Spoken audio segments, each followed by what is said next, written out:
बाजार विथ प्रसादमध्ये तुमचं स्वागत आहे. आजच्या नवीन लर्निंग व्हिडिओमध्ये आपण बघणार आहे निफ्टी एनालिसिस.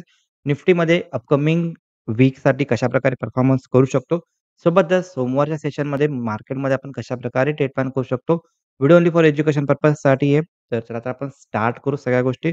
जर का आपण थोडासा चार्ट बघायला गेलो, थोडासा आपण वीकली टाईम फ्रेम जर का आपण ऑब्झर्व्ह करायला गेलो, तर ह्याच्यामध्ये आपल्याला स्ट्राँग प्राइस एक्शन बघायला भेटतं, जिथे की मार्केटचा जो ट्रेंड आहे, हा मार्केटचा trend obviously short term time फ्रेमसाठी किंवा मीडियम टर्म टाईम फ्रेमसाठी आपल्याला स्ट्राँग पॉझिटिव्हच वाटतोय, अप ट्रेंडच वाटतंय. मार्केट इथून पण अजून एक हायर हाय आणि हायर लोचा फॉर्मेशन चालू आहे आणि याच्यामध्ये खूप दिवसापासून अल्मोस्ट 1 महिन्यापासूनचं कन्सॉलिडेशन पिरियड याच्यामध्ये चालू आहे. जर का याच्यामध्ये थोडंसं अजून थोडंसं आपण डिटेल्समध्ये बघायला गेलो याच्यामध्ये, तर आपल्याला काय ह्याच्यामध्ये बघायला भेटते, की याच्यामध्ये जर का आपण चेकआउट करायला गेलो, तर पहिला वीक मार्केटनं याच्यामध्ये काय केला, ग्रीन तयार केला. त्यानंतरनं याच्यामध्ये 2 रेडमध्ये क्लोजिंग भेटलेत.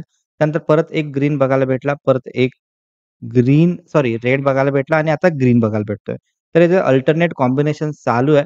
जर का नेक्स्ट वीक जो आहे, त्या वीकमध्ये जर का मार्केटला ह्याच्यामध्ये एक ब्रेकआउट बघायचं असेल, ब्रेकआउट जर का ह्याच्यामध्ये भेटला आपल्याला, तर ह्याच्यामध्ये एक चांगला डार्क बॉक्स ब्रेकआउट सोबतच जर का ह्याच्यामध्ये बघायला गेला, तर इथे एक flag end hold type of breakout याच्यामध्ये बघायला मिळू शकतो का? एक क्वेशन मार्क राहू शकतोय. बघूया आपण काय होतंय. बट इंटरेस्टिंग चालू आहे मार्केटमध्ये जे बिहेवियर चालू आहे. ओके, थोडंसं ग्लोबल सेंटिमेंट अनसर्टनिटी चालूच आहे. कारण की ट्रम्प त्यांच्यावरती एवढा आपण जास्त बिलीव्ह नाही करू शकत आहे. बिकॉज ते अचानक काही पण करतात. ह्याच्या आधी पण खूप वेळा त्यांनी तसा प्रकार केलाय, की पहिल्यांदा टॅरिफ लावते, त्यानंतर रेसिप्रोकल टॅरिफचं बोलतेत, परत टॅरिफ कॅन्सल केला बोलतेत, परत टॅरिफ पुढे पोस्टपोन केलाय. चालू आहे त्यांचं. ओके, तर हे सगळ्यांना प्रकार कळालाय. मार्केटला पण चांगलाच प्रकार कळालाय.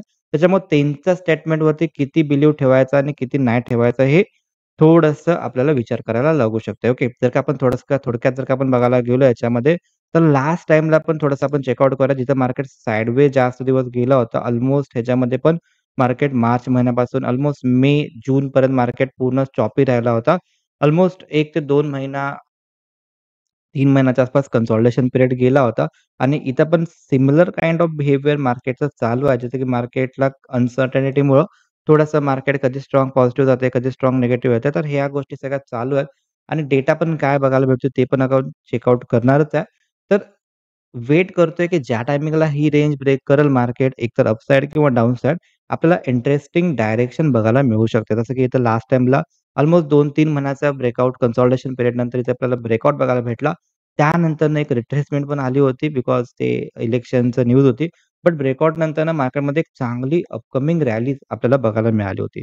सिमिलर काइंड ऑफ इथं बिहेवियर दाखवतोय का? क्वेशन मार्क राहू शकतोय. बघूया आपण काय होतंय. थोडक्यात जर का आपण थोडंसं वीकली टाईम फ्रेमवरती आपल्याला काय समजतंय, वीकली टाईम फ्रेमवरती समजतंय की मार्केट कन्सॉलिडेशन चालू आहे. कधी पण एक गोष्ट लक्षात ठेवायची आहे, जिथे की मार्केट स्ट्राँग अपसाइड मोमेंटम दाखवते आणि त्यानंतर जर का मार्केट एक रेंजमध्ये जात असेल, तर जेवढं जास्त दिवस ते रेंज जाईल, त्यानंतर जर का ब्रेकआउट भेटला, तर तेवढा कमीत कमी टाईमामध्ये त्याच्यामध्ये एक रॅली अपसाइड किंवा डाउनसाइड आपल्याला मिळू शकते. जिकडं ब्रेक येईल त्या डायरेक्शनला. जसं की आपण एक स्प्रिंगला आपण कन्सिडर केलं. सपोज ही एक स्प्रिंग आहे. त्या स्प्रिंगला आपण जेवढं कॉम्प्रेस करणार आणि सोडणार, ती स्प्रिंग एक्सपांड होते. इधर अपसाइड किंवा downside. Okay. Similar kind of behaviour इथं चालू आहे. तिथं थोडंसं कन्सॉलिडेशन फेजमध्ये चाललंय मार्केट. बट कन्सॉलिडेशन नंतरनं जे डायरेक्शन ब्रेक येईल त्यानंतर मार्केटमध्ये ते डायरेक्शन कंटिन्यू करू शकते. आणि थोडक्यात जर का आपण बघायला गेलो ना प्राइस एक्शन वाईज तर इकडचं जर का इधर अपसाइड मार्केट ब्रेक केला, तर हे एक लेव्हल जर का आपण सोडलं, तर मार्केटसाठी ऑल टाईम हाय ओपनच आहे. म्हणजे तिथपर्यंत टेस्ट करायला स्ट्राँग रेझिस्टन्स आपल्याला बघायला मिळत नाहीये. सिमिलरली जर का हे डाउन साइडचा मोमेंटम ब्रेक केला, तर लगेच सपोर्ट जो यायला लागला, ते ऑलमोस्ट ह्या रेंजच्या आसपास सपोर्ट्स यायला लागलेत. त्याच्यामुळे दोन्ही डायरेक्शन त्यासाठी ओपन आहे.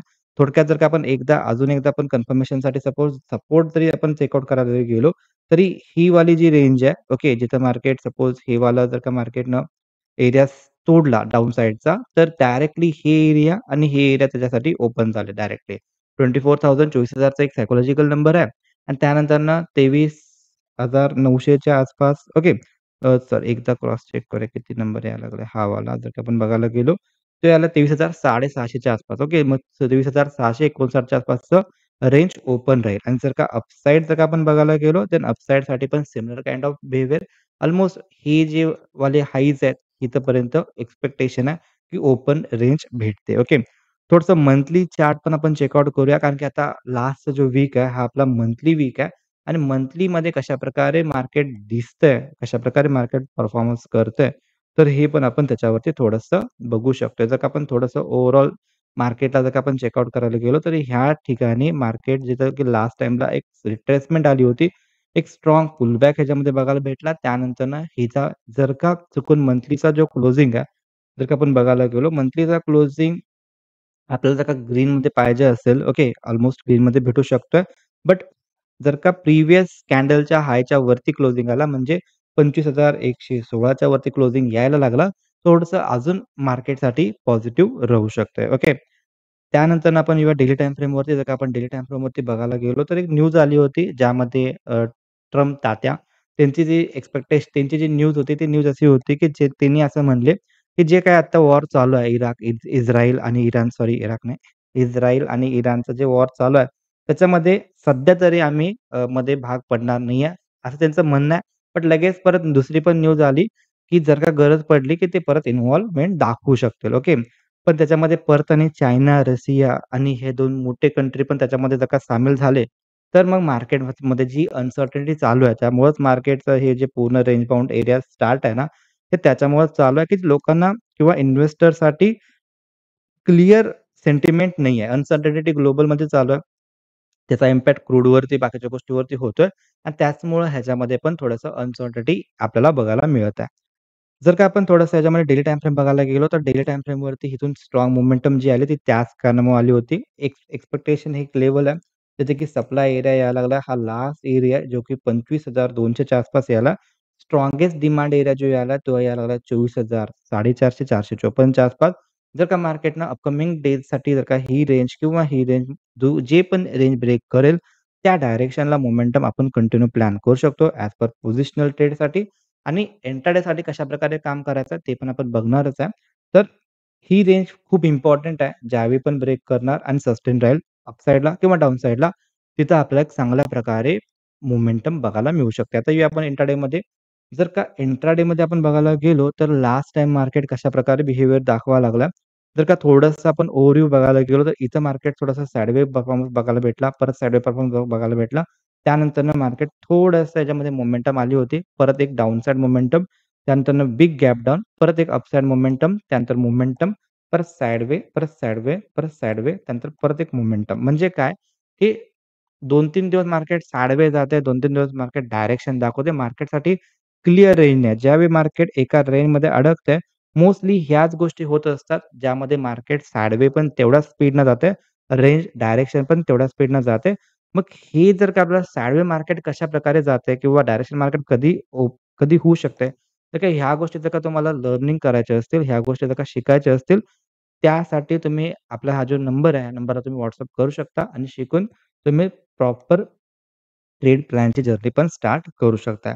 जर का आपण ह्याच्यामध्ये बघायला गेलो मंडेसाठी, सोमवारसाठी आपण कशाप्रकारे ट्रेड प्लॅन करू शकतोय. जर का मार्केट गॅप अप ओपन झाला, ही जी रेंज आहे जिथं मार्केट लास्ट टाईमला इथून स्ट्राँग डाउन साइडला आला होता, तर इथं सेलर काफी अग्रेसिव्हली असू शकतात आणि जर का मार्केट गॅप अप झाला, थोडंसं अपसाइड मोमेंटम दाखवला, पण वरती जर का सस्टेन नाही झाला, त्याच्यामध्ये आपल्याला एक फेक ब्रेकआउट बघायला भेटला किंवा असा कोणता पण निगेटिव्ह प्राइस एक्शन बघायला भेटला, की जे सांगू शकतं की मार्केट डाउन साइडला किंवा साइडवेला जाऊ शकतंय.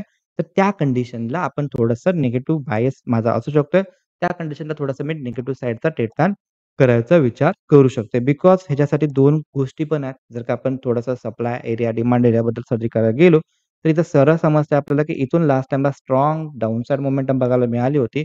इझिली हे डायरेक्शन त्याला ब्रेक करायचं पॉसिबिलिटी कमी वाटते. थोडंसं न्यूज पण त्याच्यामध्ये आहेत. ऑलरेडी ही जी मोमेंटम आहे, ही जी मोमेंटम स्ट्राँगेस्ट अपसाइडला जायला लागले. जर का इथं मला थोडंसं कन्सॉलिडेशन बघायला मिळाला, जसं की इथं कन्सॉलिडेशन बघायला मिळाला होता किंवा असा कन्सॉलिडेशन बघायला मिळाला, त्यानंतरनं मी पण विचार करणार, की जर का मार्केटनं 25,200 च्या वर सस्टेन राहायचा प्रयत्न केला, तर ही जी रेंज आहे आणि त्यानंतरनं हे डेली टाईम फ्रेमची पण जी रेंज यायला लागली आहे, तर ती त्यासाठी ॲक्टिव्ह होऊन जाईल. ओके. तर कॉशियसने वेट करायचं आपल्याला, की मार्केट कसा बिहेवियर दाखवतंय. ह्या एरियाच्या आसपास अलर्ट राहायचं आहे. थोडंसं बिकॉज सप्लाय एरिया लास्ट टाईमला सेलर तिथून काफी स्ट्राँगली डाउनसाइड परफॉर्मन्स बघायला मिळाला होता.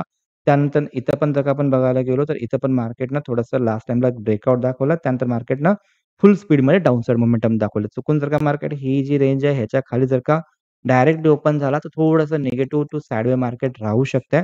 बट जर का ह्या एरियात जर का आला किंवा ह्याच्या जरा वरती आला, तर ह्याच्यामध्ये negative price action, fake breakout असे कोणते पण पॅटर्न जर का मला दिसले, देन माझा थोडासा बायस निगेटिव्ह साइडला असू शकतोय. ओके. जर का मार्केट इमॅजिन करूया, जर का मार्केट ह्याच्यावरती गॅप अप झाला आणि हे जे ब्लॅक लाईन आहे, ह्याच्यावरती जर का सस्टेन राहिला. सस्टेन मिनिमम 15 मिनिटाच्या अबोव्ह किती पण मिनिटं जर का ते सस्टेन राहिला, ते थोडंसं मी विचार करेन, की मार्केट थोडंसं साइडवे नंतर मला जर का कुठं पण पॉझिटिव्ह प्राइस एक्शन बघायला मिळाला, देन मी थोडासा बायिंग साइडचा पण विचार करू शकतोय. कारण त्या कंडिशनला काय होऊ शकतं, की जे पण सेलर होते, त्याच्यामध्ये जे पण सेलर राहतील, ते सेलरचा एस-एल ट्रिगर व्हायला स्टार्ट होईल आणि त्यानंतर एक जंप आपल्याला बघायला मिळू शकते. थोडंसं आपण ओपन इंटरेस्टचा डेटा पण बघू शकतो थोड्या वेळात. आणि सेकंड थिंग ही आहे, मार्केट ह्याच्या खाली जर का गेला, तर मला थोडंसं निगेटिव्ह टू साइडवे मार्केट दिसू शकतं.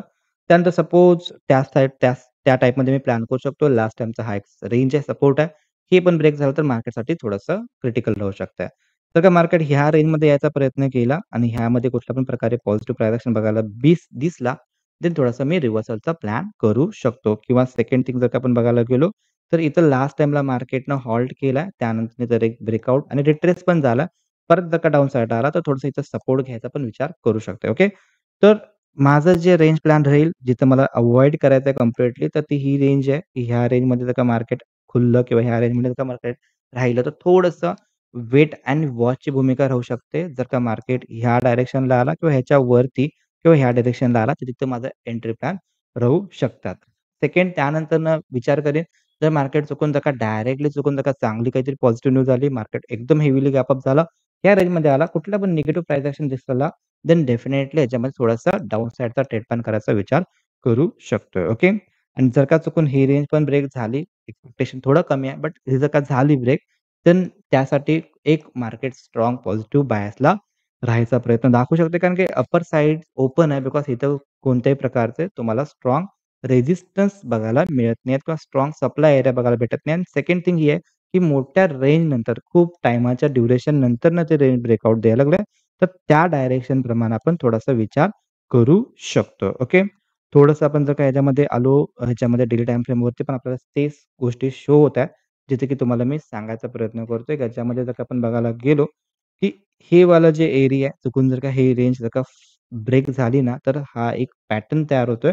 जिथे की हे रेंज जर का ब्रेक झाली, त्यानंतर एक गॅप फिलिंग, एक रेझिस्टन्स लागते आणि त्यानंतर ऑल टाईम हाय. ओके, तर असा काहीतरी प्रकार ह्याच्यामध्ये चालू आहे. जर का तुम्हाला व्हिडिओ आवडला असेल, इन्फॉर्मेशन लर्निंगसाठी काही पण नवीन शिकायला भेटले असेल, तर डेफिनेटली लाईक आणि शेअर करू शकता. भेटू आपण नेक्स्ट व्हिडिओमध्ये. त्याच्या आधी थोडंसं एफ-आय-डी-आय डेटा जर का आपण बघायला गेलो, तर एफ-आयजनी कंटिन्युअसली त्याच्यामध्ये स्ट्राँग बायिंग बघायला भेटते. पण डी-आयजनी थोडंसं सेलिंग आता चालू झालं. Okay, profit booking may be किंवा सेलिंग चालू झालंय आणि तसंच असते ते व्हाईस वर्सा राहतंय. ऑप्शन चेनचा जर का आपण डेटा बघायला गेलो याच्यामध्ये, तर इंटरेस्टिंग दिसतंय की 25,000 ला अजून पण कॉल रायटिंग चांगली थांबली आहे. त्यांना असं वाटतं की अजून पण मार्केट डाउन साइडला येऊ शकते. बघूया काय होतंय. जर का 25,000 च्या वरती अजून मार्केट सस्टेन राहिला, तर इथंच आपल्याला ही अनवाइंडिंग होताना बघायला मिळू पण शकतं. बघूया काय होतंय बिकॉज हे डेटा कंटिन्युअसली बदलत राहतंय. त्याच्यामुळे आत्ता ह्याच्यावरती जेवढं बिलीव्ह ठेवणं थोडंसं डिफिकल्ट राहू शकतंय. 25,000 ला स्ट्राँग सपोर्ट पण यायला लागलाय. त्यानंतरनं 25,000 च्या पुढं म्हणजे 25,150 च्या पुढं 25 100-200 च्या पुढे आपल्याला स्ट्राँग कुठंच डेटा दिसत नाहीये. तो डायरेक्टली 25,500 च्या रेंजला यायला लागला जिथं की आपला नवीन सेलिंग होणार. ओके. आणि सपोर्ट तर 24,800 ला पण सपोर्ट ह्याच्यामध्ये येत आहे. ओके. तर अशा प्रकारे ऑप्शन चेनचा डेटा पण यायला लागला. डेटा थोडासा पॉझिटिव्ह आहे. तर बघूया आपण काय होतंय ह्याच्यामध्ये. जर का तुम्हाला इन्फॉर्मेशन आवडली असेल, तर डेफिनेटली लाईक आणि शेअर करायला विसरू नका. भेटू आपण नेक्स्ट व्हिडिओमध्ये. तोपर्यंत जय हिंद, जय महाराष्ट्र.